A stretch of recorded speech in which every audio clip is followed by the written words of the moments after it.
The Gloriana set by ThebeMoon. Chapter 62. Dumbledore's birthday. Here's a little cheat sheet for the teams. Go Hogs, go Wards. The Hogs, purple. Captain, Lavinia Clark. Keeper, Astoria Greengrass, Slytherin. Seeker, Ginevra Weasley, Gryffindor. Beaters, 2 Hufflepuffs. Chasers, a Slytherin and 2 Ravenclaws. The Wards, Cream. Captain, Madame Hooch. Keeper, Demelza Robbins, Gryffindor. Seeker, Draco Malfoy, Slytherin. Beaters, the Lundy twins, Gryffindor. Chaser, a Slytherin, Ravenclaw, and a Hufflepuff. Hermione stood in a tiny alcove near the potions dungeon door, waiting for Pansy. A steady stream of Slytherins had been moving along the corridor towards the Quidditch pitch, excitement underlying their drawling tones. Draco had passed by already, looking very handsome in his cream-coloured jersey with gold lettering. It was nice to see him in something other than black. She had woken early that morning despite the class holiday, and to her surprise, Ginny was already up. Her roommate sat on the sofa, wrapped in her duvet, staring into her mug of tea. "I have this whole set of new techniques," Ginny said as Hermione joined her. "I thought I'd take a page from Astoria and not reveal everything during practices." She bit her lip. "But it's all untested against other players. Lavinia will be watching and—" She trailed off, but Hermione knew the name she didn't say. Harry. Hermione froze in horror. Ginny was considering a professional Quidditch career, and this was her chance to impress Lavinia. "Ginny." Hermione's tone made the redhead look up. "Ginny?" Hermione repeated. "I have a plan today regarding Astoria, but just say the word and I'll call it off." Ginny listened silently as Hermione described the plan. Her friend deserved to know exactly what could happen. When Hermione stopped speaking, Ginny's eyes shone. "You must do this, Hermione," she said decisively. "You must. But your team, and I don't want to hurt your chances with. Promise me you'll do it."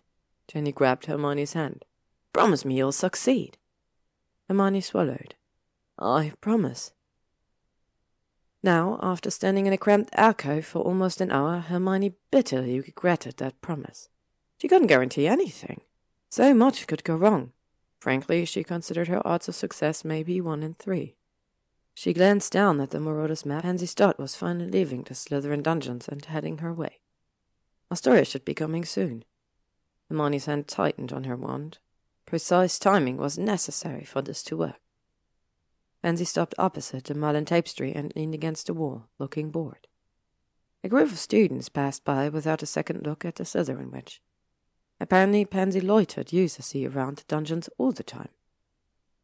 Hermione slipped out from behind the alcove, striding quickly past Pansy to peek around the corner to the entrance hall stairs. A swish of her wand and a black foggy curtain like Draco's appeared, designed to dissipate in minutes. She didn't want interference. Astoria's dot had left the Slytherin dungeons, and the keeper was alone. Hermione returned to Pansy and cast a second ward that allowed only Astoria to pass.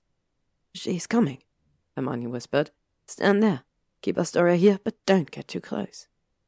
She tucked away her wand and pulled out a small jar of virgin earth, scattering it on the floor in the front of the tapestry. Pansy took her appointed spot. "I hope you know what you're doing." "Just do your part," Hermione said, screwing the jar shut and replacing it in her pocket. "I need 3 minutes, maybe 4. She slipped back into the alcove. A thin gap between the tapestry and the alcove wall gave her a good view of the potions corridor. Pansy was leaning against the wall again, yawning, and Astoria's quick footsteps sounded on the stone floor. "Astoria," Pansy drawled. The footsteps halted, and Hermione peeked through the gap. Astoria's cameo profile was clearly visible.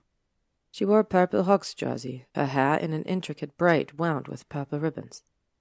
The Malfoy diamonds peeped out from her collar. Astoria held her long, slender broom painted silver in one hand.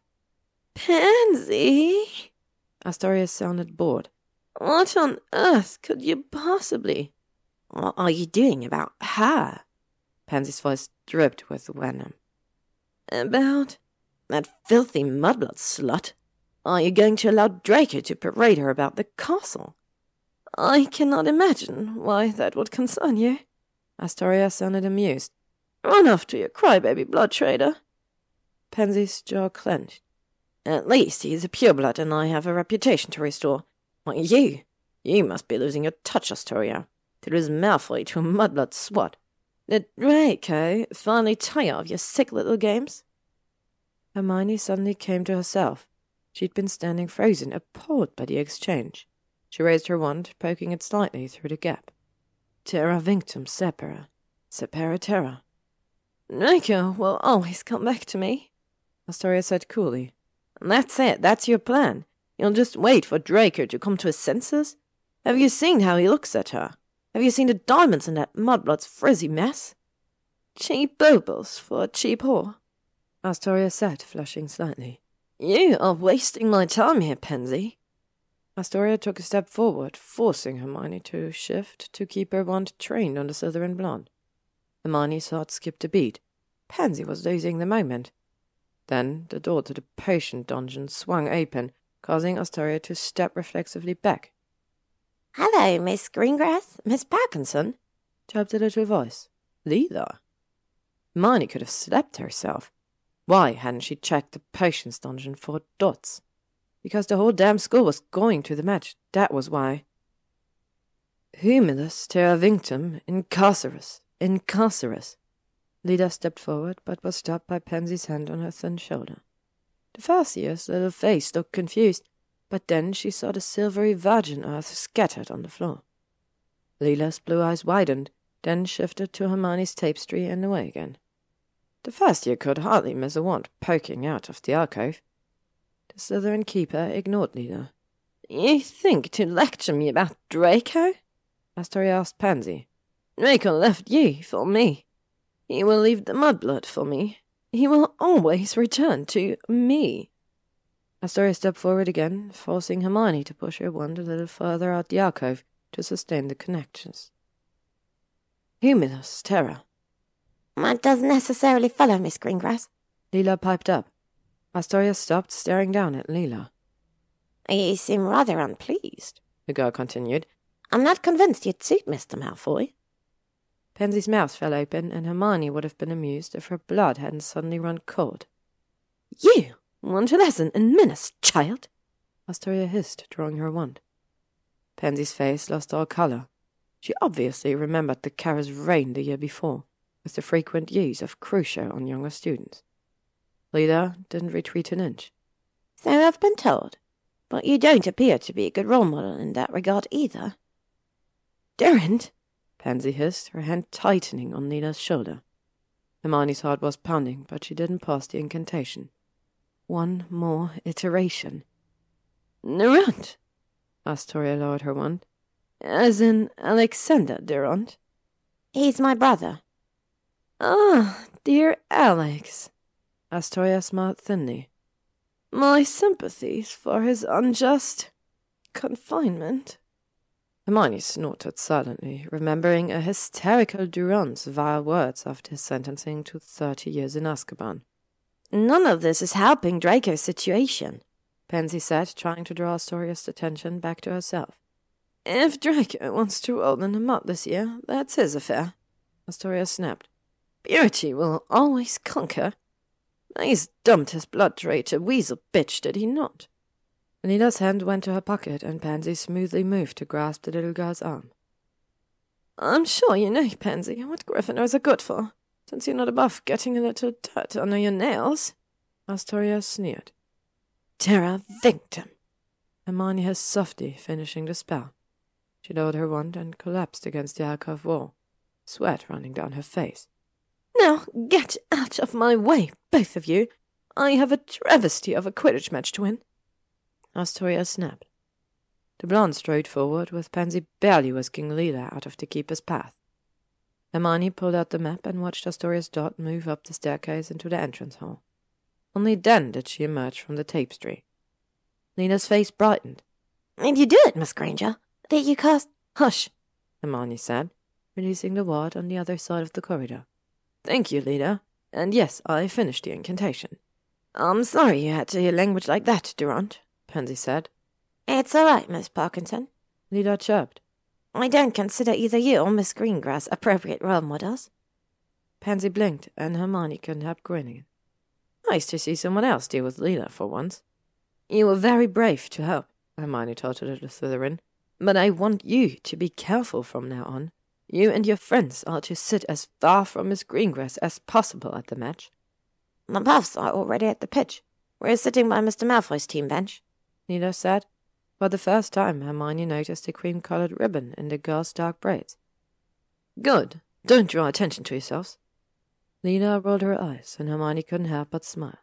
The squeaky mice couldn't not draw attention to themselves. Lila ran off, green cloak flapping. What a terrifying little girl, Pansy drawled. You have no idea. Hermione moved toward the entrance hall, and Pansy, to her surprise, fell in step with her. Granger, Pansy said tensely. Granger, I didn't mean what I said back there about... I know, Hermione said. You didn't say anything I didn't expect. Pansy shook her head. This had better be worth it, Granger. You should have just turned her into a pigeon. Draco was standing by the great hall doors, broom in hand, talking to Lavender. No, I don't know any good biscuit recipes, he was saying testily. You're making even less sense than usual today, Brown. Lavender saw Hermione and Pansy and flounced off. Draco eyed the two witches warily. Good luck today, Draco, Pansy drawled. Don't let me down. I have a bet going with Neville. What? Hermione was surprised. Neville doesn't like to gamble. Pansy smirked. He couldn't resist my terms. Ew, Hermione said. I can't quite decide whether I'd rather win or lose. Pansy winked at Draco and walked out of the entrance hall. I don't know what Neville is thinking, Hermione said, looking after her. Draco's hand covered hers. Aren't you going to wish me luck? He murmured, lips brushing her ear. Maybe I'm rooting for Ginny, Hermione said. She was genuinely conflicted over the match, wanting both seekers to do well. We should make a bet as well. If I catch the snitch, you have to. Hermione? At first she thought Ron was calling her, and her heart nearly stopped, but the voice was too bright and sharp. Hermione turned, slightly flushed, to see George Weasley striding towards them. Hermione, it's been too long. George looked her up and down and whistled. Well, don't you look fetching? The redhead ignored Draco. George, Hermione said weakly. She could guess why he was here. She'd never followed up with Ernie about choosing an outside announcer for the match. Obviously, those silly prefects had prevailed once more. Ron sends his love, George continued. He looked entirely outrageous, dressed in all 4 house colours. Gryffindor Lion was tattooed over one eye, and a snake fang hung off his remaining ear. And I bring my love in person, Hermione, he leered. Care for a taste after the match? Hermione rolled her eyes. George was utterly devoted to his girlfriend Angelina. He just wanted to get under Draco's skin. I prefer younger men, she told George, grinning. Intriguing, George said. I, on the other hand, admit to weakness for older women. He looked at Draco for the first time. How's your mum, Malfoy? Feeling lonely? Draco's wand was suddenly in his hand. Don't you dare speak! Touchy, touchy, George said, grinning widely. He backed away a few steps before turning with a flourish of his 4-coloured cloak and heading for the hall's huge oak doors. See you at the pitch, he sang out. It's just George, Hermione said soothingly. Draco's face was still dark, prompting a pack of Ravenclaw first-years to scuttle to the other side of the hall. How you can bear that family, I'll never know. The Hogwarts Quidditch stands were beyond packed. The noise was deafening, and the match hadn't even started yet. Word had spread of the inter-house event and the Holyhead Harpies' involvement. Spectators were arriving from all over Britain. McGonagall had set up a line around the nearest rows that only students and school staff could cross, but many students, especially the younger ones, had trouble fighting through the crowd to reach their seats. Even Hermione had to use a few well-placed sparks from her wand to get to Harry. Ernie and the prefects were patrolling the stands to restrain rowdy students. But the visiting adults were the real problem, jostling for good standing room only spots. The Auras are here, Harry said as Hermione collapsed into the seat beside them. He wore his aura robes, and his eyes never stopped moving over the pitch. I've never seen such a crowd here.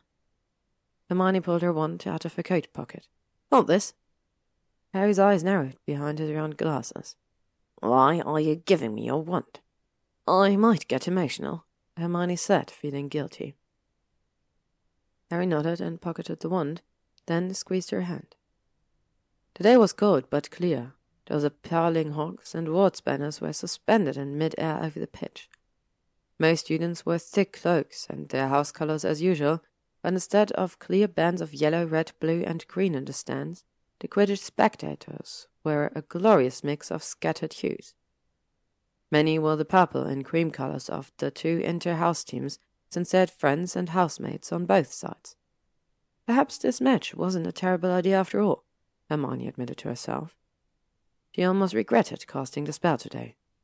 Revenge wasn't exactly a testament to inter-house unity. Hermione put on her omni-oculars to look for Draco. He stood on the pitch chatting with Ward's captain Madame Hooch. It was a vision, really. All cream and white and gold, and they'd had only a few scattered hours together this week. Hermione gave herself a shake. Focus. A few players were in the air, making slow, desultory circles. Usually players liked to show off before a match, but tensions were high, and captains were keeping a tight rein on their teams. Harry had chosen seats close to the Hog's purple-draped team bench, only about 50 feet away from where Astoria stood on the grass with the Hog's captain Lavinia Clark and the Hog's chaser. The captain called their players in, and Ginny zipped past, winking at Hermione and ignoring Harry. She looked beautiful in her purple jersey and cloak, her glowing hair braided in front to keep it out of her eyes and streaming behind her. She also looked determined. Draco would have a tough time beating her. A platform hung with the 4 house colours floated into the centre of the pitch, carrying McGonagall and interim Minister of Magic Gawain Roberts. All the players lined up in rows at the edge of the pitch. Auras on brooms ringed the pitch, and the crowd was now almost entirely silent. Hermione felt a tightness in her chest as the speeches began. There had already been a ceremony for Dumbeldore earlier in the day in the Great Hall. Draco had sat solid and quiet at the Slytherin table, seemingly impervious to glares and glances his ways. Now it was even worse. Whispers rustled through the crowd, and the teammates standing on either side of Draco moved away slightly. Perhaps most of the school had set aside Draco's warn and the Death Eater's invasion of the school and Dumbledore's death, but no one would forget. Hermione couldn't use her omni-oculars without being obvious, so she couldn't see Draco's face. She could only sit and listen to McGonagall's short, heartfelt wish that future generations would remember Dumbledore and hold him up as the standard for kindness, intellect, courage, and ambition to change the world for the better. Roberts followed up with a rambling message about heroism, forced Harry and Hermione to stand and be recognized, and launched a thinly disguised campaign bid for Ministry of Magic in January's coming election. Hermione was relieved when Roberts finally wound down and the platform and banners moved off to the side. Welcome to the first annual official commemorative birthday memorial inter-house Quidditch match for the late and lamented Albus Dumbledore. George's voice resounded through the stands. Ceremonial deification to follow the match.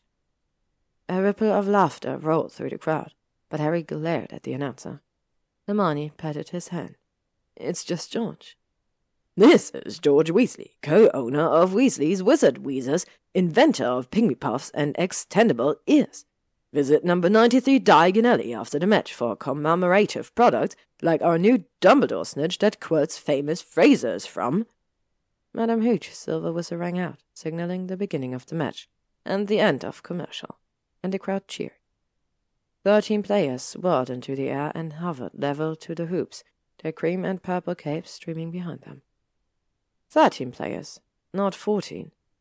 Story had risen with the rest, launching into her usual corkscrew climb, but at 5 feet the broom suddenly bucked, then hung in the air, unable to rise higher.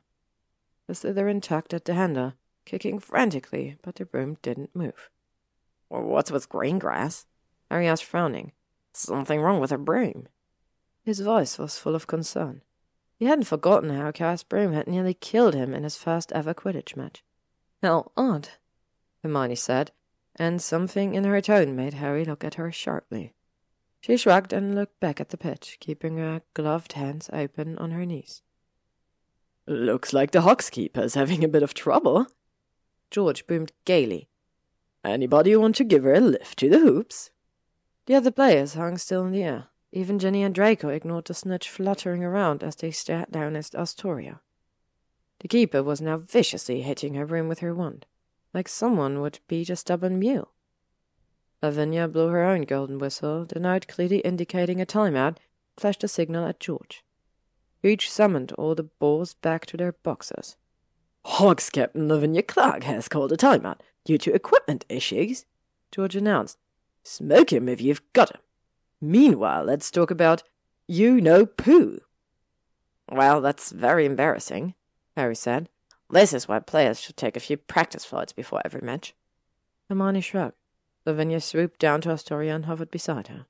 After a minute or two, both witches descended to the ground. "Strange, that," Harry continued, still frowning. "I've been watching Greengrass all week. She rides a custom-made prototype called the Asperitas. They're nearly infallible." "Brooms," Hermione said. "Looks like the Hawks Captain is loaning the keeper her own broom," George announced. "It's a different model, I'm told, built for power instead of speed." Astoria shot straight upwards, almost knocking Lavinia over. The crowd cheered, but the broom suddenly stopped as if yanked by an invisible leash, throwing Astoria to the ground. The broom righted itself and returned to Lavinia, hovering at mounting height. "Woohoo!" George yelled in glee. "Looks like Clark's broom doesn't like Greengrass very much. Those nimbuses can be canny judges of character, you know." Hermione put her hand to her mouth to hide her smile. "I love you, George." Even from the stands she could see the death glare Astoria leveled up at the announcer, who waved back from his floating platform over the pitch. One of Hog's chasers came up to Astoria with spare team brooms.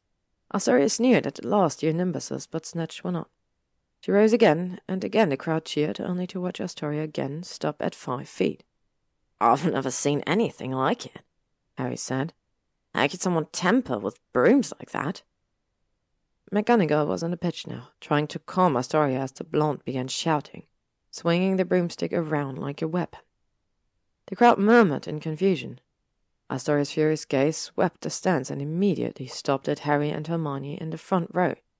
"There she is!" she screeched, pointing up at Hermione. "The mudblood did it!" "Miss Greengrass!" McGonagall boomed, and she didn't need a sonorous for the crowd to hear her. "You are dismissed."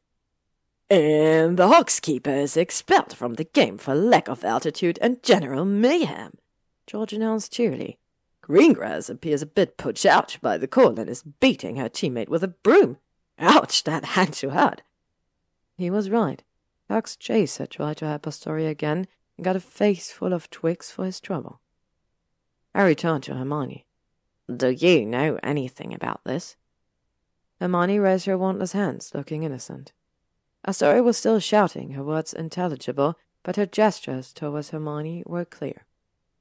Draco left the other side of the field and flew Astoria's way. Ginny had landed and was walking over as well. Harry stood. "I should get down there," he said. Hermione rolled her eyes. "It's fine, Harry," she said, pulling on his robes. Harry retook his seat reluctantly.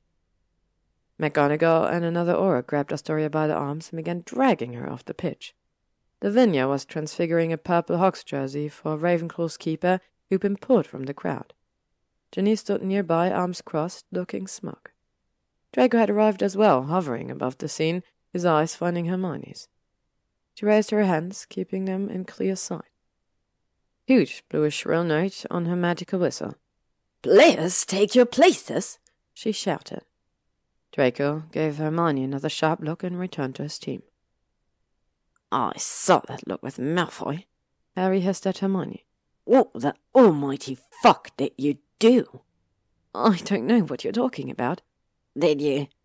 The crowd's cheers drowned out Harry's question as the new Hawkskeeper sailed into the air and the snitch and the other balls were released again. Harry flashed her a "this isn't over" look and stood with the rest, clapping with enthusiasm. "Well, that was a nice little show, wasn't it?"